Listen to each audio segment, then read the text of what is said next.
Hey, I'd like to welcome you to another episode of Mission Matters. My name is Adam Torres, and if you'd like to apply to be a guest in the show, just head on over to missionmatters.com and click on Be Our Guest to apply. All right, so today I have Bill Saad on the line, and he is founder and chairman of Jota2 Group. And this particular episode is part of our Asia Summit series, where we bring you the best of those who attended, participated, and were part of the Milken Asia Summit over in Singapore. That, for those of you that have been listening to the show for a long time, you know this is my first year covering that event, but we've been covering Milken events like the Global Summit in Beverly Hills for many years now. So we're in for a treat. So, Bill, first off, welcome to the show. Good to see you. Thank you. Thank you. Thank you for having me.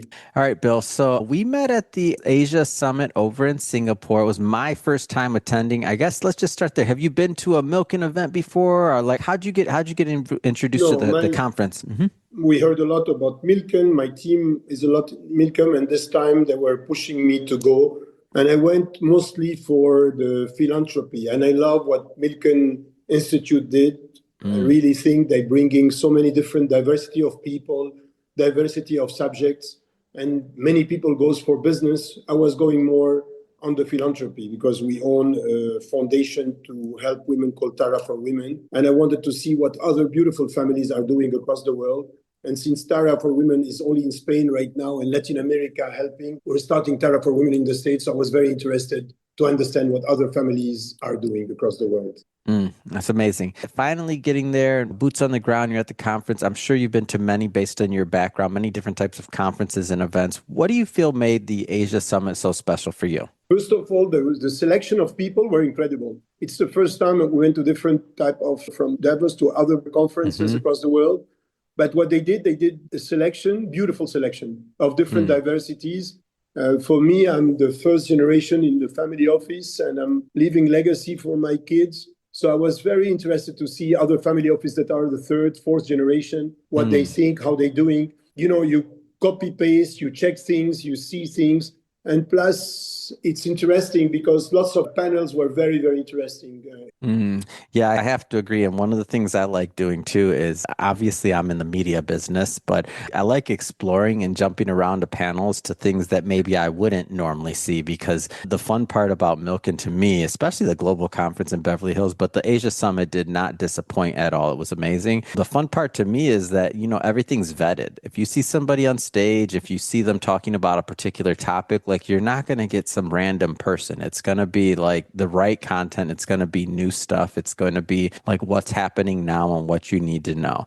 Was that just high level? Did you have some of that experience? Go ahead. Yeah, also, if you don't mind me saying, so what we found that was very, very good for people who never been in this Milken Institute, and really I wish they go, because the beauty is after those meetings, there is the after meetings that made people meeting with each other. I'm doing more business, and some of the companies are meeting with other people across the world, thanks to Milken. My son, who's right now in LA, are meeting different people that he met in Milken. So it's a great, I think, opportunity for people who believes in networking, that it's a real networking and in different subjects. So you can have people who's raising money, other who wants to put money, or other who wants only to do business, or other who wants to meet other groups or family office or private equity. And I think it's very, very good because it's very well done and very selective. Yeah, I have to agree with that. And as I see this grow, I also see kind of like that community component. Like this is our first time meeting, and me also having you on the show, but I've had, you know, some individuals that we've met that become part of our community that, you know, they've been on the show 2-3 times over the years. And it's like, when you go back, you kind of see all your buddies. It's very collegial. That's the way I would say it. And also think about it in business, you want to work with people that you trust and you want to work with. And when you see people in a certain environment, there is much easier way of talking to them than to see them on the street or doing a cold call. So that's the best. Yeah. So I think it's a great opportunity for many people, young and older, to meet and to see other people, and networking like that is the best way if you're very genuine in the way that you want to do it. Amazing. Let's shift focus here slightly, Bill. I want to get into what you're doing, Jota2. Maybe tell us a little bit about the firm. Yeah, the firm is a bit unconventional family office. We own funds, our own funds of real estates, fund of fund, and private equity. But we enter directly in companies where we have a small group of special invited people where we enter in things to answer the questions, answers terms, for example, like right now we have one of the first company in the world that detect at 50 kilometers per hour any debris on the runway of an airport. When the Concorde went down 20 years ago, 133 people died, and there is billions of dollars that the airlines companies are losing. And we were lucky enough to meet incredible engineers in AI, and we put them in different countries, different R&Ds, and we built a company that's becoming right now a very important company in the sector. And so we enter in businesses in tech. 80% of our group is in tech, from the food tech to the education. And we enter in 13 different sectors. The group is very horizontal. So I'm not the CEO of any company. And everything interests me. I come from a very incredible family, but my father lost everything when I was 16 years old, when I was in Paris. I'm born in Lebanon, and I had to work to study. The problem is there is a complex in the Lebanese community that you don't say that you lost everything. So I had no problem. I don't have any trauma. So I started with $1. So I love people. Wow. And money. I promised myself to really open the door for any religion, any community. So in our group, we have over 11 nationality and 12 religions or 14 religions. So it's like Emirates Airways, I feel sometimes. That's amazing. I want to go further to something you said, or maybe just expand on it a bit. You mentioned investing in AI-driven companies. So obviously that's a hot topic right now. How do you approach this and focus on the long term and make sure that you're on pace with your long-term mission and your values? Like, how do you stay true? I tell you, I started in a business that has nothing to do with tech, which is zero sexy, and we're still doing it. We have direct marketing sales force across different countries across the world, working in sales, selling from credit cards to telecom, door-to-door, face-to-face, shopping center, you name it, all services. So back here, I didn't know about VC, private equity, all these buzzwords. I had no clue.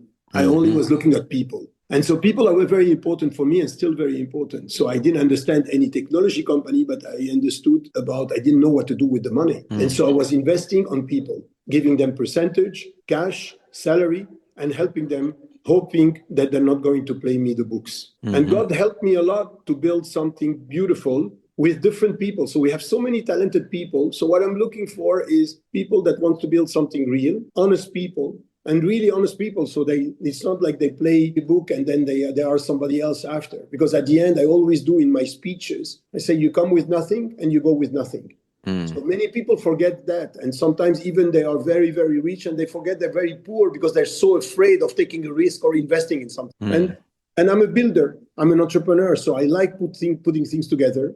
And more you're looking, and more you think positive, more and more God gives you things incredible in front of you, of new people. Look at, for example, your company that I met, that I'm looking forward that other people to meet with each other to see if you can do things together. So I'm not thinking what I'm going to make myself. I'm thinking how I can build something that can make a difference. And AI, I'm not telling you that AI will replace everything, but AI is replacing lots of things and putting things better, in faster, more efficiently. Lots of tech that we're doing, for example, even in construction, in concessions, in water plants, we're using AI. So we're using AI in different sectors, even in education. And which we need to try to make sure that we find the right people that have the right thing to avoid having the AI replacing us completely.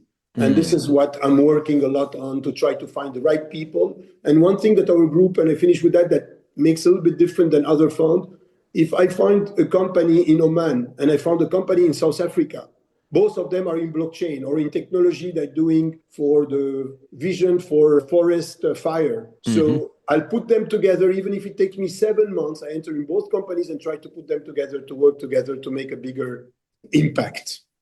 Yeah, it's interesting, as you said, like how your model works and how it runs, and it is unique. What are you looking at right now? Like, what kind of trends are you following? Of course, AI is the major one, but are there any other trends that you're following like closely, whether it's in any other industries or otherwise?